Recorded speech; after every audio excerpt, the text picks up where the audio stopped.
Hello అండి. ఇవాళ అయితే మన ఛానల్లో సోషల్ మీడియాలో చాలా వైరల్ అవుతున్న మసాలా ఛాయ్ని ఎలా ప్రిపేర్ చేసుకోవాలో చూసేద్దాం రండి.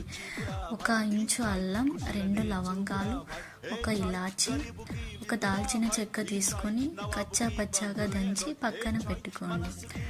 అదే స్టవ్ పైన ఒక గిన్నె పెట్టుకొని అందులో 2 స్పూన్ల షుగర్, ఆ తర్వాత షుగర్ మెల్ట్ అవుతున్నప్పుడు ఒక 2 స్పూన్ల టీ పౌడర్ కూడా యాడ్ చేసుకోండి. షుగర్తో పాటు టీ పౌడర్ కూడా మెల్ట్ అవ్వడం స్టార్ట్ అయ్యి అప్పుడు కలర్ చేంజ్ అవుతుంది. అందులో అప్పుడు మనం దంచి పెట్టుకున్న మసాలా వేసి కొంచెం వాటర్ వేసుకొని మరిగించుకొని ఆ తర్వాత బాయిల్డ్ మిల్క్ని కూడా యాడ్ చేసుకొని మరిగించుకోవాలి. ఇప్పుడు మన టీ రెడీ అయిపోయిందండి. వేడి వేడి టీని సర్వ్ చేసుకొని ఇంకా ఎంజాయ్ చేయడమే.